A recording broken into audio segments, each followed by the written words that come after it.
The Uncanny Valley is a psychological phenomenon referring to a stark drop in human affinity towards something that looks almost human, but not quite. Generally, humans are able to view things that look exactly like a human and those that look far from a human favorably.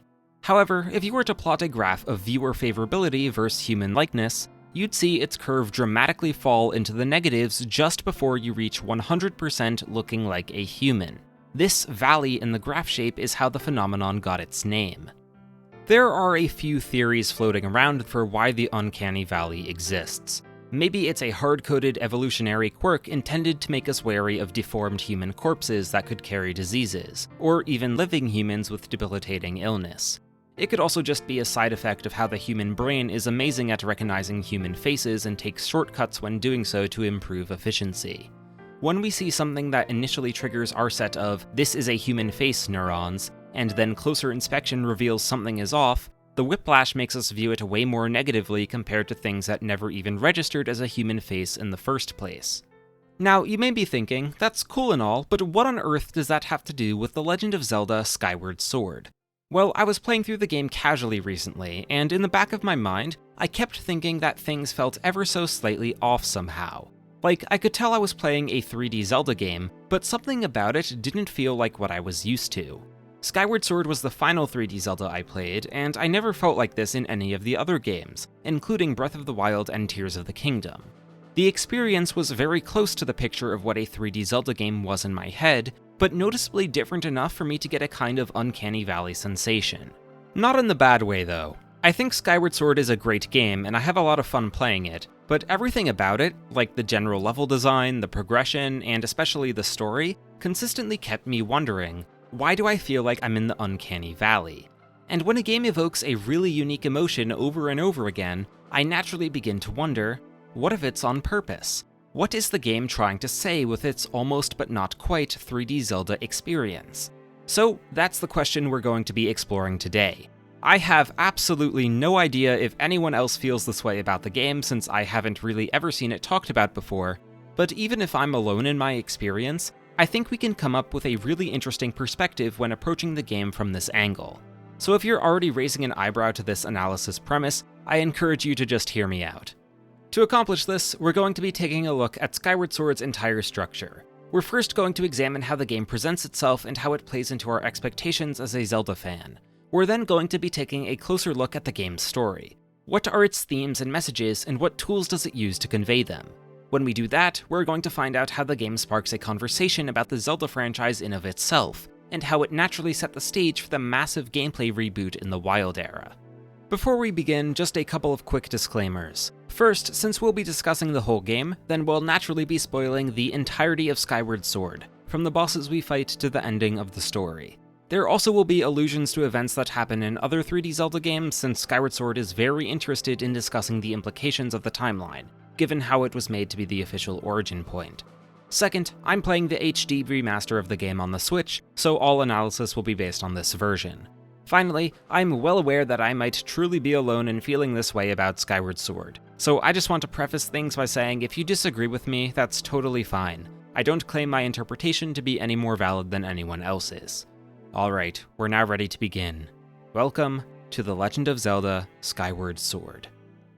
We should probably begin by discussing what exactly I mean by Skyward Sword feeling uncanny and how it creates this feeling before we discuss why the game wants to evoke it. But this is a bit awkward. Skyward Sword doesn't start out that uncanny. In fact, it goes in the opposite direction where the beginning differs dramatically from other games in the series. While the recurring theme we'll eventually see is Skyward Sword loves to play into our expectations of typical Zelda gameplay tropes so it can subvert them, it will take some time to get there. The beginning of the game is constructed in such a way to make us, the player, think this journey won't be what we're familiar with, only to then start transforming into what we already know, and then finally twisting in an uncanny manner. I believe there's a thematic reason for these ups and downs of familiarity, but we need to examine how the game accomplishes creating these feelings first, starting from the beginning.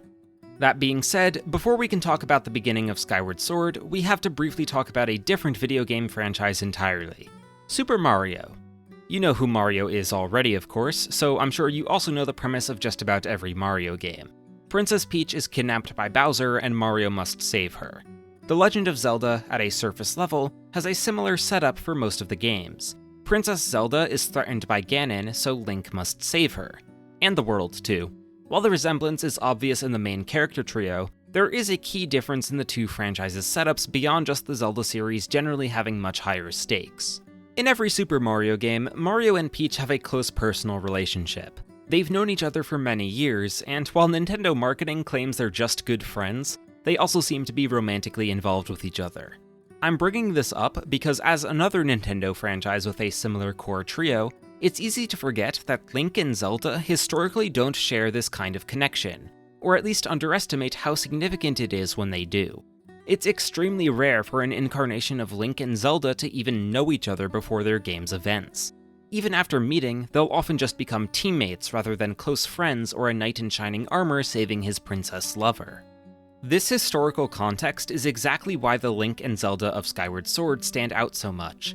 Here, Link and Zelda are childhood friends. Zelda isn't even a princess. They're just two normal teenagers living normal teenage lives going through normal teenage problems. Well, they live in the sky, but you know what I mean. There's also some romantic tension between Link and Zelda, and they have to deal with jealousy from their peers like Groose, who has a crush on Zelda and is trying to sabotage Link's chances.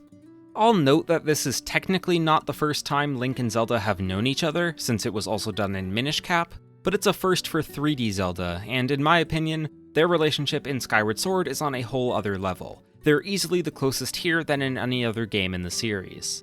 Perhaps even more of a radical, immediately noticeable change than writing Zelda to be the girl next door, though, is this little green stamina wheel. We have a run button now. Somehow, this is also a first for 3D Zelda. Gone are the days of having to roll through Hyrule or Termina for speed. Pretty crazy, right? Okay, I know both of those things don't seem that crazy in a vacuum, but Skyward Sword was not made in a vacuum. It was made as a prequel, so it's in constant conversation with the rest of the series, and with full series context, these aren't minor differences. The game demonstrates its willingness to abandon these traditions right away to set in our mind the expectation that this game is ready to mix it up.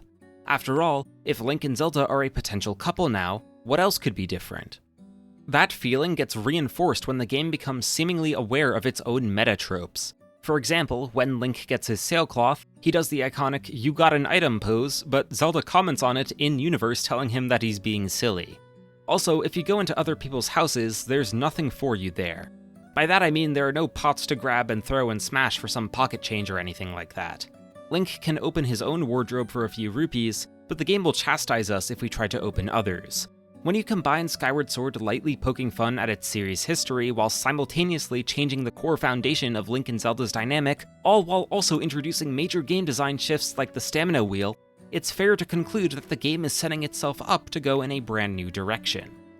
And, well, this feeling goes away pretty quickly. After Zelda falls beneath the clouds, Link obtains what is clearly going to become the Master Sword, is told that he and Zelda are destined to play roles to save the world as chosen by the goddess, and then he gets suited up in a new knight outfit that just so happens to be the same outfit he's been wearing for decades. Seems like everything really was just kind of tongue-in-cheek or mixing things up ever so slightly for some spice. In reality, this will be a journey we're all too familiar with. We meet a Goron soon after arriving on the surface, confirming that while we are at the start of the timeline, this is absolutely still the Zelda world we know and love. Our first item we obtain is a slingshot, a classic tool that was also the first piece of equipment obtained in Ocarina of Time.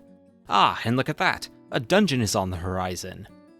Skyview Temple is our first proper dungeon, so it serves as a kind of tutorial as well.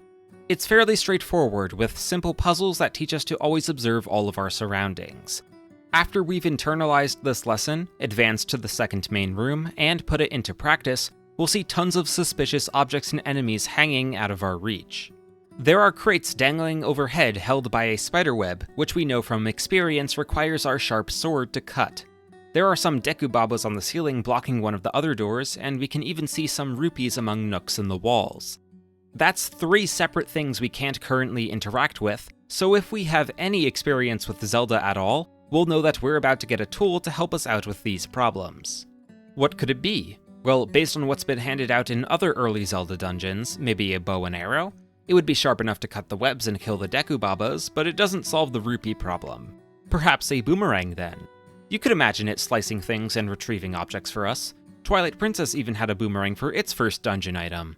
This is what was going through my mind in Skyview Temple, and I feel pretty strongly that it's intentional. All that setup of suddenly shifting into a traditional Zelda adventure after a different kind of beginning led to this moment. Why? Well, it all has to do with the actual tool we get. A remote control beetle robot. Well, okay, sure. I mean, yeah, it's fine. It seems fun. I just didn't expect it to be a remote control beetle robot, you know? Be honest with me for a second. If you were playing Skyward Sword blind and you were given 10 guesses on what item was going to be handed to you in Skyview Temple, would you have said anything close to a remote control beetle robot? Probably not. It gets the job done at least. It essentially acts as a boomerang, but in the form of a little interactive minigame. It can cut strings and pick up certain items for us. It's pretty close to the function of a traditional Zelda item, but not quite. Maybe you could even call that a little uncanny. Now, you could just say that we're reading into the beetle too much and it was probably just a fun new idea the devs thought of. That might very well be true, but think about the rest of the dungeon. The dungeon map now also doubles as the dungeon compass.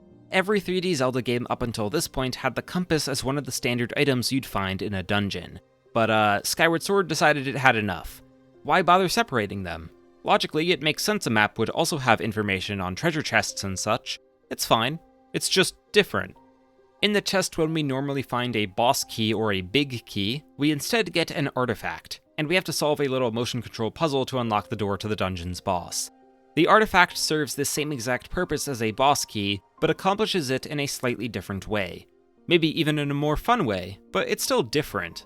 Finally, after we've opened the boss door and are readying ourselves to face a fierce monster based on the dungeon's theme, as is Zelda tradition, we instead encounter a named humanoid antagonist, Girahim. He just kind of toys with Link the entire time and vanishes after he's had his fill. Obviously, he's going to be relevant in the story later. And, okay, sure. I mean, Zelda has always kind of had a generic sort of monster for the first proper dungeon boss to get us into the swing of things, but a recurring villain works too. It's just a little different from what the Zelda series has always done. If you couldn't already tell, there's a pattern going on in Skyview Temple. Things are a little different. When you add all these differences together, though, it doesn't change the fact that Skyview Temple is still a proper 3D Zelda dungeon. The type of thing we use to slice strings and retrieve faraway items doesn't matter that much as long as it gets the job done. The compass has never been required to clear a dungeon anyway, so its presence isn't missed all that much. The type of key we use to unlock the door to the boss doesn't really matter either, since we only care about getting to what's inside. And who the boss is on the inside also doesn't matter that much, since most of them are just flavor of the week monsters at the end of the day. We only really care about fighting a fun boss in general at the end. From a top-level perspective, there is nothing wrong with Skyview Temple, but when actually playing through it, all these minor differences add up to making the whole experience feel uncanny. This feeling isn't limited to just Skyview Temple. The artifacts and upgraded dungeon map are staples for the whole game, and we'll run into Girahim regularly throughout the adventure, even if we don't fight him every single time. The dungeon items are a bit more complicated though. In the second dungeon, the Earth Temple, we get a series staple, the bomb bag, but there's still a slight twist.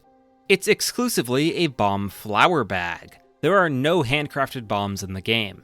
We use them in the exact same way as regular bombs, so it matters even less than all the other things we've brought up, which is why the decision to change it is a little peculiar. Could it just be that they wanted to communicate this is the first game in the timeline by making handcrafted bombs not invented yet? Probably, but I would argue the more occurrences of something like this happening, the more likely it's overall intentional, and every other dungeon in the game has a bizarre item except for one. The only real exception to this pattern is the bow and arrow in the sand ship. Now, I admit that I'm no stranger to stretching things here and there for the sake of fitting an interpretation, but even I have a hard time justifying this. But that doesn't mean it's impossible. The sand ship is a dungeon themed around going back in time. Getting an item from the series past in this dungeon is the most justifiable out of them all. Well, that does it for dungeon progression, but the uncanniness is present in other areas of the game too. For instance, the first two areas of the game are unlocked by obtaining special tablets, one that's emerald and one that's ruby, green and red. They correspond to the areas associated with the Hyrule goddesses Feor and Din respectively, and these two goddesses are also associated with green and red. The areas themselves are even a green forest and a red volcano. Before we retrieve the third tablet, we're probably expecting it to be Sapphire. It's blue, and that would line up with the third goddess, Nehru. It also completes the Nintendo Ruby Sapphire Emerald trio as a bonus. If it were Sapphire, then we're probably in for an ocean or lake type of level. Lake Hylia was the focus of Twilight Princess's Lanayru province, after all. But the third tablet is a yellow-amber one that leads to a dry and barren desert. And, okay, sure, the area is still named after Nehru. It's fine, it completes the trio, but in a slightly different way. It doesn't really matter what color Nehru is associated with, it's just different. Alright, that about does it for the early game, so let's jump straight to the good stuff now. When we finally learn the truth of what's going on and what the stakes are for Link's adventure, we discover the ultimate evil we're seeking to keep sealed away is, of course, Demise. Not Ganondorf. Not Ganon. And sure, Ganon isn't the antagonist of every Zelda game. It's more common for the 2D ones to drop him, but even Majora's Mask didn't feature him at all. He doesn't have to be the villain of Skyward Sword. But why isn't he? I would argue that Demise is not meaningfully different from Ganondorf in the context of his role in the narrative, his personality, his evil plans, or even his design. They both seek absolute power, and while Demise's conquering sights are set beyond just Hyrule, I personally think it's silly to believe Ganondorf would forever be satisfied with only the kingdom. Visibly, it's easy to see how they're related, or at least they give off the same vibe. From a plot perspective, he's just an incarnation of pure evil and hatred that Link must abolish to save the world. That's exactly what Ganondorf's role in the story always is too.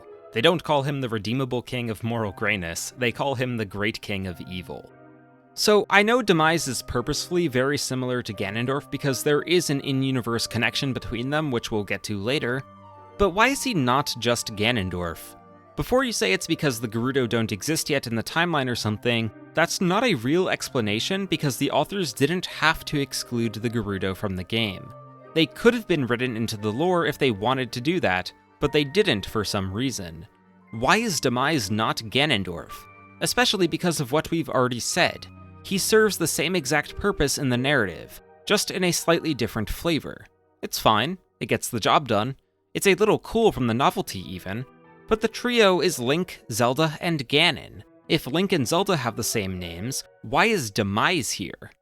And, well, I think there is a real answer to this question on a thematic level.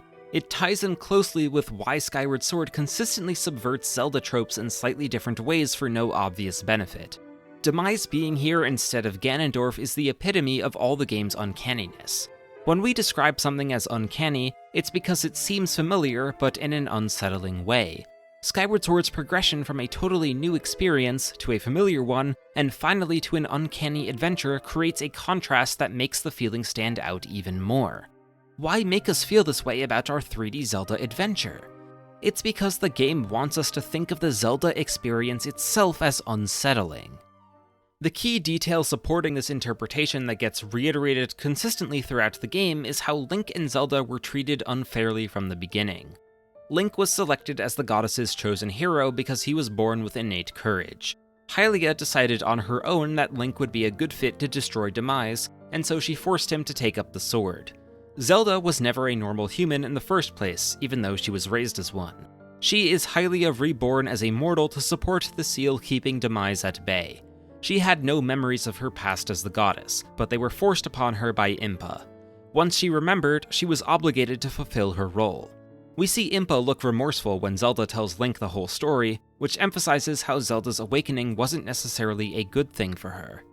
Anytime Link and Zelda's roles are brought up by anyone except Fi, a robotic servant of Hylia, there's always a slightly somber tone. Zelda's father, for example, just can't help but apologize to Link. The game pities Link and Zelda for having to take up the sword and prayers instead of living out their normal lives in Skyloft, and I think we're meant to as well. Link and Zelda were just ordinary childhood sweethearts trying to live their best lives until they were told by the whims of destiny that they had to be something else. Much of the first hour of the game is getting us endeared to Link and Zelda's dynamic to further make us sympathize with their situation. The game really wants us to like Link and Zelda, since if we're not invested in their relationship, we probably won't care all that much about how it was taken away from them. Link's motivation throughout the adventure is entirely to save Zelda, and it's our motivation too. We want to see Link and Zelda reunited in Skyloft so they can continue growing their cute relationship.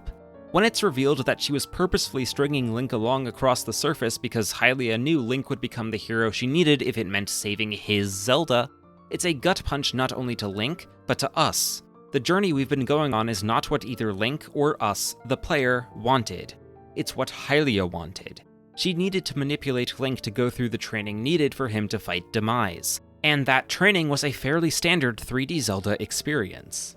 All the uncanniness and weird differences and such were a clue that this journey wasn't quite right from the beginning. Was it necessary? Probably. I don't know if anyone else around could have saved the world from Demise. Our next best candidate is, what, Groose? He does have nice cannon skills, but I'm not sure if he's really up to Link's task. Was Hylia's plan ethical, though? Probably not.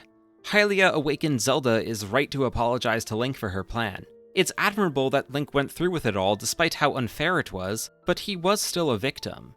Minor point before moving on, but after clearing each of the Silent Realm trials, Link is awarded with a tool directly from the goddess that will help him in his quest to create the Master Sword. The Water Dragon Scale, the Claw Shots, and the Fire Shield Earrings. Claw Shots are identical to the Hook Shot, and they were also in Twilight Princess. The Water Dragon Scale and Fire Shield Earrings are essentially just the Zora Tunic and Goron Tunic respectively from Ocarina of Time. It's kind of interesting that these established 3D Zelda items all come straight from the goddess that wanted to force Link into a traditional 3D Zelda adventure. I'm not too convinced this is intentional since these items are arguably more different than the Bomb Flower Bag is to the Bomb Bag, but I figured it was worth mentioning anyway. So that's all well and good, but you may now be thinking, so what? Is the whole point of the game's story just that its own journey was dubiously ethical? And to that I would answer, no, but it's actually surprisingly close. I don't think Skyward Sword has a story that's meant to tell deep lessons about how we should live our lives. I also don't believe it's majorly commentating on any specific societal issue. You could maybe spin up something about finding your own purpose and recognizing when to throw in the towel with Groose's whole off-screen character arc, or also that it pays off to be kind to others because we get rewarded with gratitude crystals for solving Skyloft's troubles, but I don't think there's enough substance to analyze further. Instead, I believe Skyward Sword is speaking deeply in a meta sense on The Legend of Zelda as a franchise. Its core themes and messages revolve almost entirely around Link and Zelda in the full series context. When we begin analyzing the game with the mindset of it being a conversation with the full series, we'll learn something surprising. Skyward Sword is begging for a franchise reboot. In 2026, we know 3D Zelda really did reboot gameplay-wise after Skyward Sword, but the signs were there all along. After defeating Demise in the final battle, he pulls out one last surprise. He proclaims, "My hate never perishes. It is born anew in a cycle with no end. Those like you, those who share the blood of the goddess and the spirit of the hero, they are eternally bound to this curse. An incarnation of my hatred shall ever follow your kind, dooming them to wander a blood-soaked sea of darkness for all time." With that ominous message, he laughs maniacally and fades away. And then everyone lives happily ever after. No one in-game acknowledges Demise's curse. Its implications are never brought up. We're treated to a happy ending where everyone gets a warm send-off and the day is saved. Why is that? Well, that's because it's not important for the characters to discuss Demise's curse. It's important for us, the player, to be aware of what it means. Skyward Sword is the first game in the timeline, so the characters don't understand what just happened. Us, though, as a Zelda fan, already know of all the other Zelda games that are pretty similar to this one. We've just been given an in-universe explanation for why the Zelda cycle exists. Ganon has been an incarnation of Demise's hatred this entire time, and his presence draws the spirit of the hero and the descendant of the goddess together to fight him off. But it's framed as a curse. According to Skyward Sword at least, the repetitive Zelda cycle isn't a good thing. Link and Zelda are trapped by outside forces, and that leads us back to why Demise is the villain of the game instead of Ganondorf. It had to be this way to draw attention to the cycle itself. If Ganon were the original villain, then the blame of the cycle shifts to be entirely on him. Ganon would be the source of all evil. With Demise as the true origin, we can read him as a symbol of a third party forcing the cycle to exist. Ganon is just the effect. He plays the role of the villain because he's just as trapped in the cycle as Link and Zelda are. That's not to say that Ganon is an innocent victim himself, as he is still the great king of evil, but he isn't the source of all evil, and that distinction is important. In fact, it's so important that I'd argue you could read Demise and Hylia as symbols of outside forces in the real world exerting their will over the Legend of Zelda. Demise forces the repetitive cycle to exist, and Hylia sees no choice but to play along with the cycle, although acting quite apologetically to Link and Zelda while doing so. Maybe she would represent the dev team or story writers in this case, and Demise can be whatever boogeyman you want. While that reading could absolutely be pushing things, I think it becomes way more probable when you consider the two 3D games before Skyward Sword, Wind Waker and Twilight Princess. While a full discussion of these two games is out of scope for this video, that will happen on another day, I'll give a quick summary for now. Wind Waker is a story with heavy themes about letting go of the past and paving the way for a new generation, and it utilizes imagery of Hyrule and references to Ocarina of Time to do so. It's also got an extremely different art style that was quite controversial for the time. Wind Waker clearly wanted to be the start of something new for the franchise, but for one reason or another, they didn't follow through. Twilight Princess was a much closer game in structure to Ocarina of Time, and its art style went in the complete opposite direction as Wind Waker, likely due to audience backlash. I'm not going to argue that the developers secretly hated Twilight Princess or anything because I can't possibly prove that. I do think it's likely that the dev team grew somewhat frustrated though. If I were to set up a story about moving on from the past and even planned a sequel to continue that story, but then outside pressure forced me to scrap the project and revert the story to the past, I know I would be frustrated. I'd personally just want to move on and do something new. Skyward Sword feels like a meta cry for help. The decision to make the Zelda cycle an evil curse is symbolic of how the team doesn't want to just repeat what they've always done. The uncanniness throughout the game even contributes to creating a somewhat negative mood toward the adventure itself, despite looking like a normal experience with a positive tone from the outside. They don't want to do the same 3D Zelda formula anymore, but maybe this is the best they could do at the time. Maybe they weren't allowed to deviate from their proven formula. Once again, this is just speculation, and maybe I'm thinking too hard, but there are so many little things that line up that I think it's quite possible. Consider, even, the imagery of Link's two nightmares at the beginning of the game. He and Zelda get attacked by the imprisoned form of Demise. Fi's voice saves him from the first one, but the second has Zelda get swallowed. Since we know Demise's curse is what binds Link and Zelda to the cycle of reincarnation, we can interpret these nightmares as symbolism of getting swallowed by that curse. Going through this cycle again and again forever and ever is represented by a horrifying nightmare, and it actually happened to Link. It may not be this version of Link that suffers for it, but his spirit will forever be tormented, forced to carry the burden of the hero. Additionally, take a look at the ending of the story. Link and Zelda decide to stay on the surface, and the last shot of the game is their loft wings flying back up into the sky, symbolizing their choice to start new lives. It's undeniably framed positively. Link and Zelda are reunited and no longer have to play their roles as the chosen hero and spirit maiden. Their choice to stay is a willing one. But to me at least, I don't think it's that simple. It's one last example of uncanniness. I think this is really close to being a happy ending, but there's some imagery going on here that registers in my head as off-putting. The first is the goddess statue that fell to the surface from Skyloft. It's where Link and Zelda stand at the end, so it's extra important to pay attention to. In the story, it's the goddess that brought Link and Zelda to the surface, and while they did choose to stay, the statue's presence here is a reminder of how the goddess's plan is what caused them to leave their peaceful Skyloft life. Second, their loft wings flying away could also be a symbol of how their life in Skyloft is now over due to the goddess forcing their part in this story. They can't find it in them to go back to their innocent days. Then finally we, as a player, should probably still be a little unnerved at Demise's curse. We know what awaits Link's future incarnations and Zelda's descendants in the coming years. It's kind of hard for me to feel truly happy with this ending. What should be a 100% happy one feels instead more like a 90% one, right in the Uncanny Valley territory. Perhaps this is our final clue that the Legend of Zelda cycle is no longer desirable to the authors. Maybe it really is just me though. That's kind of the recurring theme of the analysis, huh? Well, I hope I was able to at least convey why the game made me feel this way. I'm very interested in your thoughts on this whole interpretation, so let me know in the comments. It's about time to wrap up, so what have we learned today? Unfortunately, I don't have any life lessons for you this time unless you're a writer on the Zelda development team. Well, maybe that's not true. Maybe our big takeaway can be to avoid falling into the pitfall the Zelda team did. Let me clarify, it's not inherently a bad thing to stick to a formula. If they enjoyed making the games in that way, there'd be no problem. But in my opinion, there's a lot of evidence that they wanted to mix it up more than they already did. So, if you're pursuing some sort of creative endeavor and you fall into a cycle of repeating what worked in the past despite losing passion for it, don't be afraid to try something new. There may or may not have been outside forces involved in the case of the Zelda team, but hey, their desires were at least validated by Breath of the Wild sales figures and critical scores, right? Who knows what could happen if you just try? It might fail horribly. It might end up becoming your best product. It might just be okay.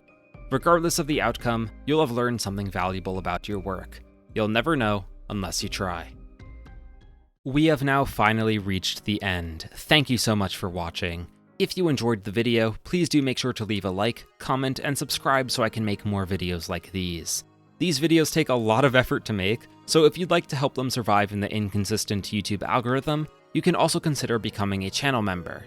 But if that's not your cup of tea, you also now have the option to support the channel via Patreon. I literally just opened it up, so I'll have more to say about it around the end of the month probably because I want to make sure it's actually worth your money.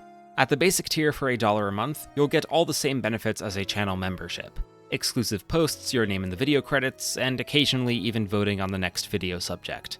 At the higher tier for $3 a month, you'll get all of the basic tier perks in addition to some exclusive bonus video content.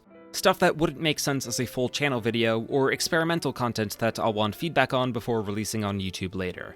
The first of those is going to be a small analysis of the narrative impact of curse words in various games, so be sure to join if that sounds interesting. The link is on screen and in the description. Now let's get into the good stuff. Before we truly end, there are a couple of things I wanted to mention that didn't quite fit anywhere in the script. First, I somehow got softlocked while I was recording footage near the beginning of the game. This cutscene when the Goron you save is supposed to walk over to you just didn't work. He got stuck in his walk cycle and I had to reset to my last save. I've never seen a Zelda game break like this before, so I kind of wonder if it's a glitch caused by playing the HD version on the Switch 2 specifically. I thought it was funny though, so there you go. Strangely prophetic for making a video where the conclusions are all about people getting stuck in a different kind of cycle. Second, I absolutely love the final fight with Demise. The stormy arena is so cool, and I love bosses that are focused around parrying. I'm a parry slop enjoyer, and I'm not afraid to admit it. You may be thinking, wait, what? You can just Skyward Strike him and the final phase becomes a power fantasy victory lap. And, well, you're right, but I literally didn't know this until after finishing this playthrough, and I think that worked out well. I really liked the fight I got, and I would have been let down if the challenge were removed in the second phase. I will say though, if I had a nickel for every game I've played whose final boss is a resurrection of the strongest named character in the lore where you can use their lightning strikes against them in the final phase, but I didn't know I could do this so I had to rely on normal parrying, I'd have 2 nickels. Alright, that's it for real. Thank you once again for watching, and see you next time.